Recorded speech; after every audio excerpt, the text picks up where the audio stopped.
ನಾವು ಮಾನ್ಯ ಹೈಕೋರ್ಟಿಗೆ ಏನು ಇದು ಮಾಡಿದ್ದೀವೋ ವಿಲ್ ಗಿವ್ ಫುಲ್ ಸಪೋರ್ಟ್ ಕೊಟ್ಟು ನಾವು ಏನೇನು ಅವ್ರ ಪ್ರಶ್ನೆಗಳು ಕೇಳ್ತಾರೋ ಅದಕ್ಕೆ ನಾವು ಬದ್ಧ, ನಾವು ಅದಕ್ಕೆ ಆನ್ಸರ್ ಮಾಡ್ತೀವಿ, ಏನು ತೊಂದರೆ ಇಲ್ಲ sir. I am very clear. Sir ಏನು ತೀರ್ಮಾನ ಕೈಗೊಂಡಿದ್ದೀರಾ? ಏನು ಮೀಟಿಂಗ್ ಆಗಿದೆ ಸರ್? ಈಗ ಮೀಟಿಂಗ್ ಅಂದ್ರೆ ಏನು ಸರ್? ಈಗ ರೆಸಿಗ್ನೇಷನ್ ಕೊಟ್ಟಿದ್ದಾರೆ, ಅದನ್ನು ಆಕ್ಸೆಪ್ಟ್ ಮಾಡಬೇಕು ಬೇಡವೋ, that's the most important thing. ನಮ್ಗೆ ಏನು ಗೊತ್ತಾ ಸರ್, ಈಗ ರೆಸಿಗ್ನೇಷನ್ ಆಕ್ಸೆಪ್ಟ್ ಆಗಿದೆ, ಪ್ಲಸ್ ನಮಗೆ ನಾವು ಕ್ರಿಕೆಟ್ ನಡಿಬೇಕು ಅಂತ ನಾವಿಲ್ಲಂದ್ರೆ ಕ್ರಿಕೆಟ್ ಮಧ್ಯೆ ನಿಂತೋಗುತ್ತೆ. ಸೊ ಅದಕ್ಕೆ ದಿಸ್ ಮೀಟಿಂಗ್ ಎಮರ್ಜೆನ್ಸಿ ಮೀಟಿಂಗ್ ನಾನೇ ಕರೆದಿದ್ದಾಗ ಮೀಟಿಂಗಲ್ಲಿ ಅಕ್ಸೆಪ್ಟ್ ಆಗಿದೆ. ಘಟನೆ ರೆಸ್ಪಾನ್ಸಿಬಿಲಿಟಿನ ಯಾರು ತಗೋಬೇಕು? ಘಟನೆ ಎಕ್ಸ್ಪ್ರೆಸ್ KCA ತಗೊಳ್ತದೆ ಯಾವುದಕ್ಕೆ?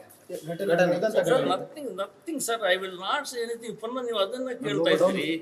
ನಾವು ಯಾವುದಲ್ಲೂ ಮಾತಾಡೋಕ್ಕೆ ಅವಕಾಶ ಇಲ್ಲ sir at the moment. Why don't you understand? I have come and given you one fight. ಕೊಟ್ಟಿದ್ದೀನಿ ಸರ್. ಎಲ್ಲ ಮಾಹಿತಿನ ನೀವು CIDಗೆ ಮತ್ತು ತನಿಖಾಧಿಕಾರಿಗಳಿಗೆ ಕೊಡ್ತೀರಾ?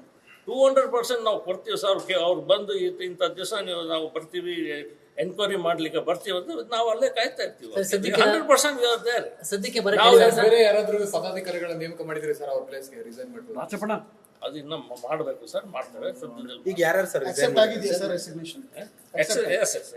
ಯಾರ್ಯಾರು ರಿಸೈನ್ ಮಾಡಿದ್ರು ಸರ್? ಟ್ರೆಜರರ್ ಮತ್ತೆ ಆನರರಿ ಸೆಕ್ರೆಟರಿ ಇಬ್ಬರು ರಿಸೈನ್ ಮಾಡಿ. ಅವ್ರು ಅಕ್ಸೆಪ್ಟ್ ಆಗಿದೆ. ಸಭೆಯಲ್ಲಿ ಚರ್ಚೆ ಆಗಿದೆ. Okay sir. ಕಮಿಟಿ ಆಫೀಸರ್ಸ್ ಇವತ್ತು ಬಂದಿದ್ರು. ಅವ್ರೇನಾದ್ರು ನೋಟಿಸ್ ಏನಾದ್ರು ಮಾಡಿದಾರಾ? ಅವ್ರು ಬಂದಿದ್ರು, ಏನ್ ಕೇಳಿದ್ರು?